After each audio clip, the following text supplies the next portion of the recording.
Lukas pasal 9, hari Minggu tanggal 23 November 2025. Yesus mengutus kedua belas murid. Maka Yesus memanggil kedua belas muridnya, lalu memberikan tenaga dan kuasa kepada mereka untuk menguasai setan-setan dan untuk menyembuhkan penyakit-penyakit. Dan ia mengutus mereka untuk memberitakan kerajaan Allah dan untuk menyembuhkan orang. Katanya kepada mereka, jangan membawa apa-apa dalam perjalanan, jangan membawa tongkat atau bekal, roti atau uang, atau dua helai baju. Dan apabila kamu sudah diterima dalam suatu rumah, tinggallah di situ sampai kamu berangkat dari situ.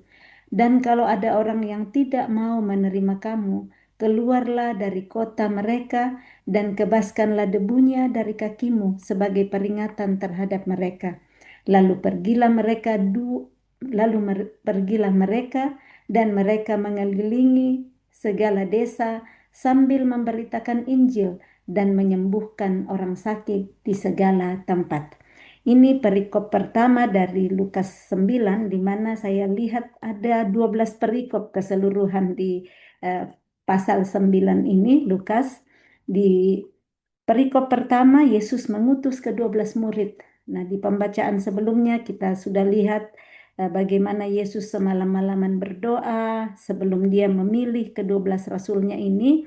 Dan sekarang ke-12 murid ini dia berikan tenaga, dia berikan kuasa, di mana sebelumnya dia panggil mereka. Jadi yang 12 orang saja ini yang dia panggil, kemudian diberikan tenaga, diberikan kuasa satu persatu kepada mereka. Tujuannya adalah untuk menguasai setan-setan dan untuk menyembuhkan penyakit-penyakit. Jadi tenaga dan kuasa Tuhan Yesus berikan kepada murid-muridnya bukan untuk pamer, bukan untuk kepentingan diri mereka sendiri, tetapi tujuannya adalah untuk menguasai setan-setan dan untuk menyembuhkan penyakit-penyakit. Nah, setelah Tuhan Yesus memberi tenaga dan kuasa itu, ia kemudian mengutus mereka. Jadi ada lagi ini untuk memberitakan kerajaan Allah, memberitakan kerajaan Bapaknya dan untuk menyembuhkan orang. Nah, saat diutus itu Tuhan Yesus bilang jangan membawa apa-apa dalam perjalanan, jangan membawa tongkat atau bekal, roti atau uang, atau dua helai baju. Ini menggambarkan bagaimana Tuhan Yesus mau berkata bahwa andalkan Tuhan, penyertaan Tuhan sempurna, Tuhan yang akan memelihara mereka saat Tuhan yang utus, Tuhan yang pelihara semua kebutuhan mereka. Sampai dikatakan di sini tongkat atau bekal jangan dibawa, roti atau uang atau dua helai baju.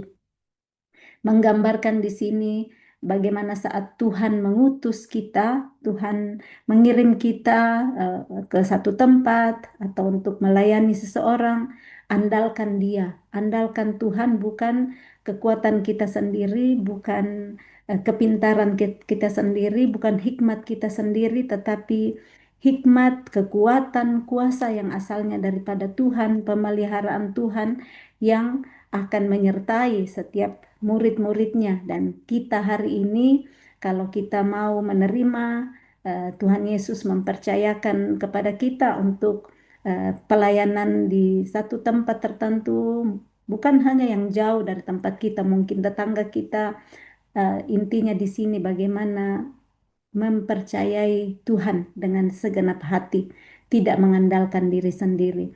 Dan sesudahnya di sini murid-murid mereka pergi berdua-dua mengelilingi segala desa sambil memberitakan Injil dan menyembuhkan orang sakit di segala tempat. Tenaga dan kuasa Tuhan Yesus sudah berikan kepada murid-muridnya. Biarpun tidak ada Yesus di sana, murid-muridnya sudah bisa memberitakan Injil dan menyembuhkan orang-orang sakit. Berikutnya perikop kedua, Herodes dan Yesus. Herodes raja wilayah mendengar segala yang terjadi itu dan ia pun merasa cemas sebab ada orang yang mengatakan bahwa Yohanes telah bangkit dari antara orang mati. Kita lihat kenapa Herodes bisa cemas, karena dialah yang memasukkan Yohanes dulu ke dalam penjara dan meminta untuk memancung kepalanya setelah tarian anak Herodias yang menyenangkan hatinya, dan dia janji, apapun yang kamu minta saya akan berikan. Dan Herodias bilang kepada anaknya untuk meminta kepala Yohanes di atas sebuah talam. Dan ini waktu dia mendengar tentang Yesus, dia cemas karena dia pikir ada orang yang mengatakan bahwa itu Yohanes yang telah bangkit dari antara orang mati. Kemungkinan Herodes takut nanti Yohanes ini yang dikatakan orang telah bangkit ini datang balas dendam. Kurang lebih seperti itu ya, yang membuat Herodes menjadi cemas dan ketakutan. Ayat 8, ada lagi yang mengatakan bahwa Elia telah muncul kembali, dan ada pula yang mengatakan bahwa seorang dari nabi-nabi dahulu telah bangkit. Tetapi Herodes berkata, Yohanes telah kupenggal kepalanya. Siapa gerangan dia ini yang kabarnya melakukan hal-hal demikian? Lalu ia berusaha supaya dapat bertemu dengan Yesus. Jadi Herodes kemudian sekalipun dalam kecemasan dia berkata, ya Yohanes aku sudah penggal kepalanya, bukan dia pastinya. Jadi dia berusaha untuk dapat bertemu dengan Yesus karena dia kurius ya, dia mau tahu siapa ini yang diberitakan orang banyak. Perikop yang ketiga, Yesus memberi makan 5.000 orang. Sekembalinya rasul-rasul itu menceritakan kepada Yesus apa yang telah mereka kerjakan. Lalu Yesus membawa mereka dan menyingkir ke sebuah kota yang bernama Betsaida, sehingga hanya mereka saja bersama dia. Jadi kembali dari mana? Kembali dari berkeliling segala desa tadi, murid-murid yang diutus berdua-dua, mereka setelah kembali, mereka ceritakan, melaporkan semua kepada Yesus apa yang telah mereka kerjakan. Nah, Yesus mengajak mereka menyingkir ke sebuah kota bernama Betsaida, sehingga hanya mereka saja bersama dia. Akan tetapi orang banyak mengetahuinya lalu mengikuti dia. Ia menerima mereka dan berkata-kata kepada mereka tentang kerajaan Allah, dan ia menyembuhkan orang-orang yang memerlukan penyembuhan. Nah, sekalipun Yesus sudah menyingkir ke kota yang bernama Betsaida ini, tetapi orang banyak cari tahu di mana Yesus berada. Sampai mereka tahu di mana Yesus sama murid-muridnya, diikuti lagi. Dan Yesus menerima mereka. Yesus sekalipun mau eh, menyingkir bersama murid-muridnya, tapi saat orang banyak mencari dia, dia tidak tolak. Jadi Yesus itu kalau kita cari dia di dalam eh, segala situasi pun Yesus tidak pernah menolak. Yesus menerima orang banyak itu dan kembali berkata-kata tentang kerajaan Allah dan menyembuhkan yang memerlukan penyembuhan. Ayat 12, pada waktu hari mulai malam datanglah ke-12 muridnya kepadanya dan berkata, suruhlah orang banyak itu pergi supaya mereka pergi ke desa-desa dan kampung-kampung sekitar ini untuk mencari tempat penginapan dan makanan, karena di sini kita berada di tempat yang sunyi. Tetapi ia berkata kepada mereka, kamu harus memberi mereka makan. Mereka menjawab, yang ada pada kami tidak lebih daripada 5 roti dan 2 ikan, kecuali kalau kami pergi membeli makanan untuk semua orang banyak di sini. Jadi sudah mulai malam, murid-murid sudah mulai panik nih, mau kasih makan apa ini orang banyak. Suruh mereka untuk cari penginapan, cari makanan sendiri, bertanggung jawab untuk diri mereka sendiri. Tetapi Yesus berkata kepada muridnya, kamu harus memberi mereka makan. Nah, mereka bilang yang ada pada kami tidak lebih daripada 5 roti dan 2 ikan. Kecuali kalau kami pergi membeli makanan untuk semua orang banyak ini. Sebab di situ ada kira-kira 5.000 orang laki-laki. Lalu ia berkata kepada murid-muridnya, suruhlah mereka duduk berkelompok-kelompok, kira-kira 50 orang sekelompok. Murid-murid melakukannya dan menyuruh semua orang banyak itu duduk. Dan setelah ia mengambil 5 roti dan 2 ikan itu, ia menengadah ke langit, mengucap berkat, lalu memecah-mecahkan roti itu dan memberikannya kepada murid-muridnya, supaya dibagi-bagikannya kepada orang banyak. Dan mereka semuanya makan sampai kenyang, kemudian dikumpulkanlah potongan-potongan roti yang sisa sebanyak 12 bakul. Yesus tidak melihat pada roti yang hanya 5 dan ikan yang hanya 2 itu yang murid-muridnya sampaikan kepada dia, dan tidak menyuruh murid-muridnya untuk pergi beli makanan seperti yang murid-muridnya pikir, ya kami untuk bisa memberi makanan kepada mereka ya kami harus pergi beli makanan untuk orang banyak ini di mana ada 5.000 orang laki-laki. Yang Yesus lakukan adalah menyuruh murid-muridnya untuk orang banyak itu duduk berkelompok, kira-kira 50 orang sekelompok-sekelompok, dan Yesus mengambil 5 roti dan 2 ikan. Yang dilakukan oleh Yesus adalah menengadah ke langit dan mengucap berkat. Mengucap syukur untuk seberapa yang ada di dalam tangan Yesus saat itu, sekalipun di depan mata Yesus ada 5.000 orang laki-laki yang membutuhkan makan dan hanya 5 roti 2 ikan di tangannya, tetapi dia percaya bahwa Bapaknya sanggup melakukan mujizat, Bapaknya sanggup untuk memberikan makan sebanyak orang itu hanya dengan 5 roti dan 2 ikan. Dimulai dengan apa? Mengucap berkat. Nah, baik dalam hidup kita terus mengucap berkat, mengucap syukur. Kenapa kita selalu bersyukur ya untuk makanan dan minuman yang ada di depan kita? Mengucap syukur, mengucap berkat untuk semua karunia Tuhan dalam hidup kita. Jangan kita bilang, ah ini cuma 5 roti, cuma 2 ikan, mana mungkin bisa kasih makan 5.000 orang. Seperti itu yang Tuhan Yesus kira-kira mau ajarkan kepada kita. Yesus mau kita tahu senantiasa mengucap syukur, memberkati seberapa yang Tuhan berikan hari ini kepada kita. Mengucap syukur, tidak mengeluh, tidak pernah merasa cukup. Tuhan mau supaya kita merasa cukup dengan apa yang Tuhan berikan hari ini kepada kita. Masih ada makanan, masih ada yang kita bisa makan. Mengucap syukurlah, ucapkan berkat atas apa yang Tuhan sudah berikan daripada tidak pernah bersyukur, cari terus. Masih ada beras, masih sudah pikir tidak ada. Jadi seberapa yang ada, bersyukurlah setiap hari. Tuhan akan mencukupkan kita dari hari ke hari. Tuhan tetap ada menolong kita. Kadang kita sudah khawatir sekali kalau mungkin tinggal 1 liter beras yang tinggal. Kita sudah takut tidak ada makanan. Padahal seperti Yesus bilang sedang burung di udara, tidak punya pekerjaan, tidak punya rumah, tetapi Tuhan menyertai dan memberkati. Nah ini pelajaran dari 5.000 orang yang diberi makan oleh Yesus hanya dengan 5 roti dan 2 ikan. Bersyukur, mengucap berkat atas seberapapun yang Tuhan berikan kepada kita hari ini. Perikop yang keempat, pengakuan Petrus. Pada suatu kali ketika Yesus berdoa seorang diri, datanglah murid-muridnya kepadanya. Lalu ia bertanya kepada mereka, kata orang banyak, siapakah aku ini? Jawab mereka, Yohanes Pembaptis. Ada juga yang mengatakan Elia. Ada pula yang mengatakan bahwa seorang dari nabi-nabi dahulu telah bangkit. Yesus bertanya kepada mereka, menurut kamu siapakah aku ini? Jawab Yesus, Mesias dari Allah. Lalu Yesus melarang mereka dengan keras supaya mereka jangan memberitahukan hal itu kepada siapapun.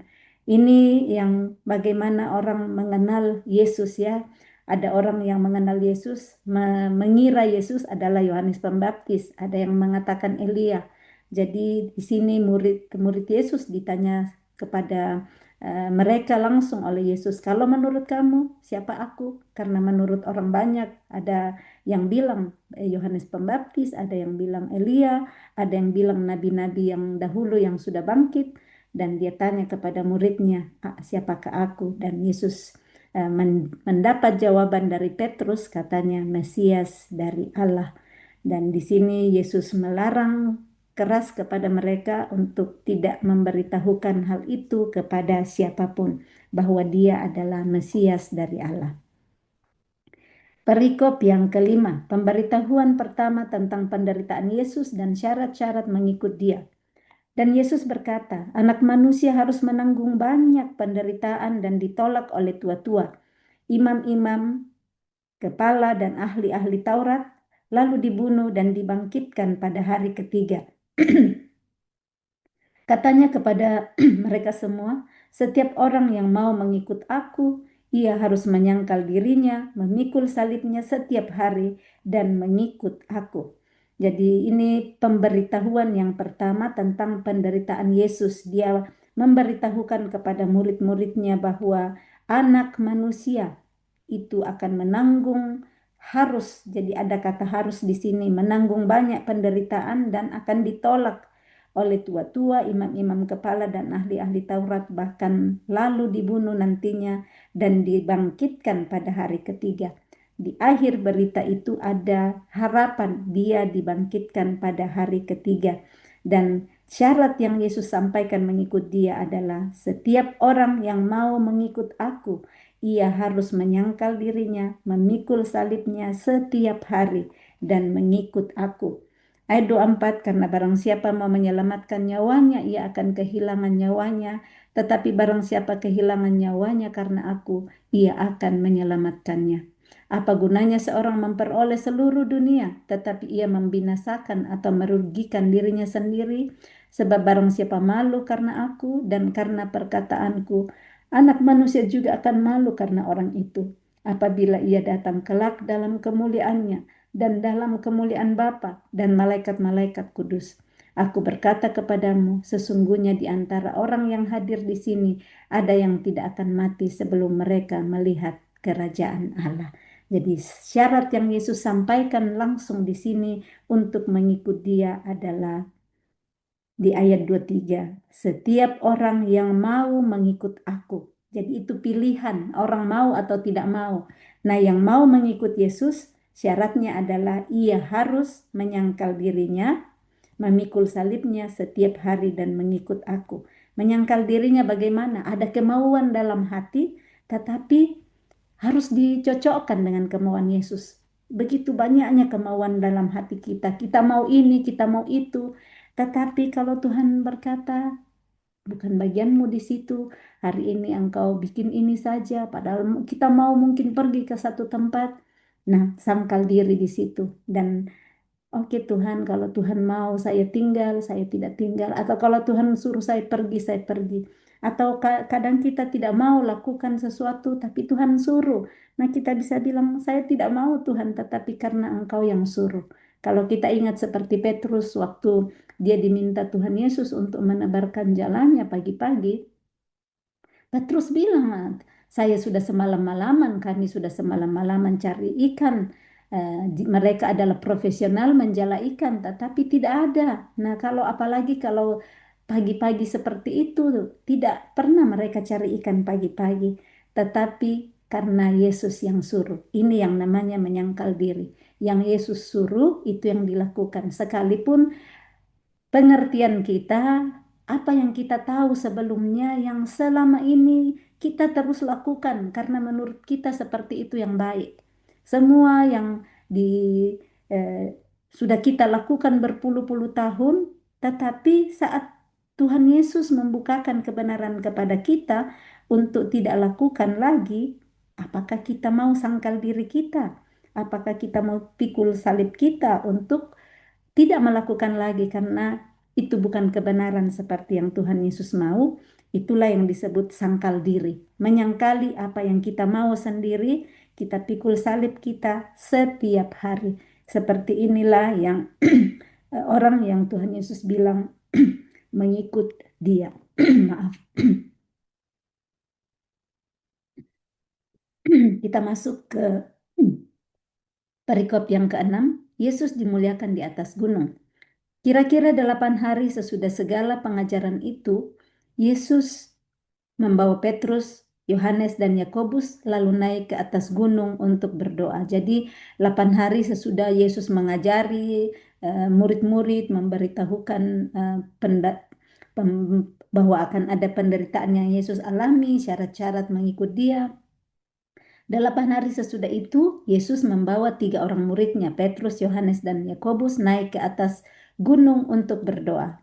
Ketika ia sedang berdoa, rupa wajahnya berubah dan pakaiannya menjadi putih berkilau-kilauan. Dan tampaklah 2 orang berbicara dengan dia, yaitu Musa dan Elia.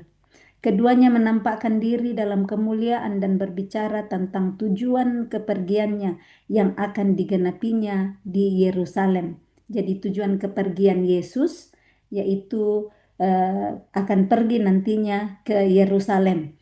Nah, ayat 32, sementara itu Petrus dan teman-temannya telah tertidur Dan ketika mereka terbangun, mereka melihat Yesus dalam kemuliaannya dan kedua orang yang berdiri di dekatnya itu. Dan ketika kedua orang itu hendak meninggalkan Yesus, Petrus berkata kepadanya, "Guru, betapa bahagianya kami berada di tempat ini. Baiklah kami dirikan sekarang 3 kemah, satu untuk engkau, satu untuk Musa, dan satu untuk Elia." Tetapi Petrus tidak tahu apa yang dikatakannya itu. Sementara ia berkata demikian, datanglah awan menaungi mereka. Dan ketika mereka masuk ke dalam awan itu, takutlah mereka. Maka terdengarlah suara dari dalam awan itu yang berkata, "Inilah anakku yang kupilih, dengarkanlah dia." Ketika suara itu terdengar, nampaklah Yesus tinggal seorang diri, dan murid-murid itu merahasiakannya. Dan pada masa itu mereka tidak menceritakan kepada siapapun apa yang telah mereka lihat itu. Nah, ini konfirmasi lagi daripada Bapa untuk anaknya bahwa inilah anakku yang kupilih, dengarkanlah dia. Untuk ketiga murid yang mendengarkan ini mengkonfirmasikan Yesus adalah anak yang Bapa telah pilih dan Tuhan mau, Bapa mau supaya Yesus didengarkan. Nah, kita sudah baca itu juga di pembacaan Matius dan Markus tentang Yesus dimuliakan di atas gunung, dan Yesus berkata, "Jangan ceritakan kepada siapapun." Dan di sini dikatakan murid-murid merahasiakannya pada masa itu. Kalau di Matius dituliskan sampai anak manusia bangkit dari kematian. Jadi mereka tidak ceritakan, dirahasiakan itu sampai Yesus bangkit kembali. Sekarang kita masuk ke perikop yang ke-7. Yesus mengusir roh dari seorang anak yang sakit. Ayat 37, pada keesokan harinya ketika mereka turun dari gunung itu, datanglah orang banyak berbondong-bondong menemui Yesus. Seorang dari orang banyak itu berseru katanya, "Guru, aku memohon supaya engkau menengok anakku, sebab ia adalah satu-satunya anakku. Sewaktu-waktu ia diserang roh, lalu mendadak ia berteriak dan roh itu menggoncang-goncangkannya sehingga mulutnya berbusa. Roh itu terus saja menyiksa dia dan hampir-hampir tidak mau meninggalkannya. Dan aku telah meminta kepada murid-muridmu supaya mereka mengusir roh itu, tetapi mereka tidak dapat." Maka kata Yesus, "Hai kamu angkatan yang tidak percaya dan yang sesat, berapa lama lagi aku harus tinggal di antara kamu dan sabar terhadap kamu? Bawa anakmu itu kemari." Dan ketika anak itu mendekati Yesus, setan itu membantingkannya ke tanah dan menggoncang-goncangnya. Tetapi Yesus menegur roh jahat itu dengan keras dan menyembuhkan anak itu, lalu mengembalikannya kepada ayahnya. Maka takjublah semua orang itu karena kebesaran Allah. Semua pekerjaan Tuhan Yesus adalah untuk kebesaran Bapanya, untuk Bapanya dimuliakan, untuk Bapanya dipuji dan dimuliakan oleh orang banyak. Kita pindah ke perikop yang ke-8, pemberitahuan kedua tentang penderitaan Yesus. Ketika semua orang itu masih heran karena segala yang diperbuatnya itu, Yesus berkata kepada murid-muridnya, "Dengarlah dan camkanlah segala perkataanku ini. Anak manusia akan diserahkan ke dalam tangan manusia." Mereka tidak mengerti perkataan itu sebab artinya tersembunyi bagi mereka, sehingga mereka tidak dapat memahaminya. Dan mereka tidak berani menanyakan arti perkataan itu kepadanya. Murid-murid tidak mengerti ini di perkataan Yesus, bahwa dengarlah dan camkanlah segala perkataanku ini, anak manusia akan diserahkan ke dalam tangan manusia. Tetapi murid-muridnya yang tidak mengerti saat itu perkataan itu, mereka tidak menanyakan, tidak berani menanyakan arti perkataan itu kepada Yesus. Nah, kadang kita seperti itu ya, ada kata-kata yang kita kurang mengerti tapi kita tidak berani tanya. Nah, kalau tidak berani tanya, tidak akan bisa mengerti. Nah, kita bersyukur hari ini ada Roh Kudus saat kita terima Tuhan Yesus. Roh Kudus ada di bersama dengan kita, Roh Kudus yang bisa menjelaskan kepada kita segala sesuatu. Nah, menjelaskannya bagaimana? Melalui firman Tuhan. Saat kita baca firman Tuhan, Roh Kudus yang akan memberikan pengertian. Saat kita tanya Roh Kudus, saya tidak mengerti apa maksudnya ini. Dan dia akan bukakan sesuai dengan yang sudah bisa kita mengerti. Karena ada firman Tuhan juga yang berkata, jangan pikirkan apa yang terlalu tinggi. Kalau saya tidak salah ingat itu ada di Roma 12 ayat yang ketiga. Kita baca dulu di sini. Ya, Roma 12 ayat 3. Berdasarkan kasih karunia yang dianugerahkan kepadamu, aku berkata kepada setiap orang di antara kamu, janganlah kamu memikirkan hal-hal yang lebih tinggi daripada yang patut kamu pikirkan, tetapi hendaklah kamu berpikir begitu rupa, sehingga kamu menguasai diri menurut ukuran iman yang dikaruniakan Allah kepada kamu masing-masing. Jadi ada hal-hal yang belum sampai kita pikirkan, ada waktunya Tuhan memberikan pengertian-pengertian kepada kita. Jadi kita bertanya kepada Roh Kudus, Roh Kudus tolong saya tidak mengerti kenapa ada hal-hal seperti ini. Roh Kudus akan memberikan pengertian seperti yang sudah bisa kita pahami dan mengerti. Tapi bertanya, nah kita bertanya kemana? Kita bertanya kepada Roh Kudus. Roh Kudus akan tuntun kita. Mungkin kita baca Alkitab dan dibukakan di situ atau pas dengar khotbah, kita akan dibukakan saat kita bertanya kepada Roh Kudus. Berikutnya kita pindah ke perikop yang ke-9. Siapa yang terbesar di antara para murid? Maka timbullah pertengkaran di antara murid-murid Yesus tentang siapakah yang terbesar di antara mereka. Tetapi Yesus mengetahui pikiran mereka. Karena itu ia mengambil seorang anak kecil dan menempatkannya di sampingnya dan berkata kepada mereka, barang siapa menyambut anak ini dalam namaku, ia menyambut aku. Dan barang siapa menyambut aku, ia menyambut dia yang mengutus aku. Karena yang terkecil di antara kamu sekalian, dialah yang terbesar. Nah, orang-orang termasuk murid Yesus pun mau tahu siapa yang terbesar di antara mereka.